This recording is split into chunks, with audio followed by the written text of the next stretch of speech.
माघी गणपतीची कथा मुख्यत्वे गणेश जयंती, माघ महिन्यातील शुक्ल चतुर्थी आणि गणपतीच्या जन्माशी संबंधित आहे, ज्यात माता पार्वती यांनी उटणे आणि हळदीपासून गणपतीची मूर्ती बनवून त्याला जिवंत केले, तसेच शंकरांनी त्याला गजमुख दिले आणि नंतर विनायक म्हणून ओळख मिळाली, असे पुराणांमध्ये सांगितले आहे. या कथेमध्ये गणपतीच्या विविध अवतारांचे, उदाहरणार्थ मोरया गोसावी आणि मयुरेश्वर गणपती, आणि त्याच्या जन्माच्या विविध पौराणिक कथांचा समावेश आहे, ज्या माघी गणेशोत्सवात सांगितल्या जातात. एकदा माता पार्वतींनी आपल्या अंगाला लावलेल्या उटणे आणि हळदीपासून एक बालक तयार केले आणि त्याला द्वारपाल म्हणून नेमले. जेव्हा भगवान शिव आले, तेव्हा बालकाने त्यांना आत जाण्यास मनाई केली, ज्यामुळे शिव क्रोधित झाले आणि त्यांनी बालकाचे शिरधडा वेगळे केले. नंतर पार्वतीच्या रुदनाने शिव द्रवले. त्यांनी गणेशाला पुनरुज्जीवित करण्यासाठी प्रथम भेटणाऱ्या प्राण्याचे, म्हणजेच हत्तीचे, मस्तक जोडले, ज्यामुळे गणपतीला गजमुख प्राप्त झाले. यामुळेच तो विनायक किंवा गजानन म्हणून ओळखला जाऊ लागला. आता जाणून घेऊया मोरया गोसावी आणि माघ शुक्ल चतुर्थी याची गोष्ट.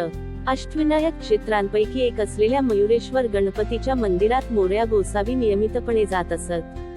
मोरया गोसावी दर महिन्याच्या चतुर्थीला मोरगावला जायचे.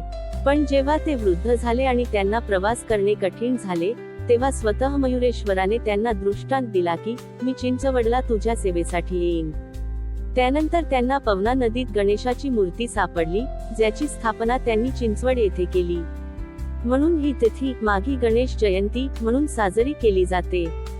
मोरया गोसावी यांनी तब्बल 42 वर्षे दर महिन्याला चिंचवड ते मोरगाव हा प्रवास पायी केला होता. ही त्यांची अपार भक्ती पाहूनच मयुरेश्वर प्रसन्न झाले होते. त्यांना पवना नदीच्या पात्रात ज्या ठिकाणी मूर्ती सापडली, त्या घाटावर आजही लोक श्रद्धेने दर्शन घेतात. ही मूर्ती दिसायला अतिशय लहान पण अत्यंत तेजस्वी आहे. थोडक्यात, माघी गणपतीची कथा ही गणपतीच्या जन्माच्या चमत्कारावर, त्याच्या अद्भुत शक्तीवर आणि मोरया गोसावींसारख्या भक्तांना दिलेल्या वरदानावर आधारित आहे, जी माघ महिन्यातील गणेश जयंतीला साजरी केली जाते. स्कंदपुराण आणि इतर पुराणांमध्ये गणपतीच्या जन्माच्या आणि त्याच्या विविध अवतारांच्या कथा आढळतात, ज्यात राक्षसवध, भक्तसंरक्षण आणि इतर अनेक लीलांचा समावेश आहे, ज्या माघी गणेशोत्सवाच्या निमित्ताने सांगितल्या जातात. ह्या कथा पुढील व्हिडिओमध्ये जाणून घेऊ.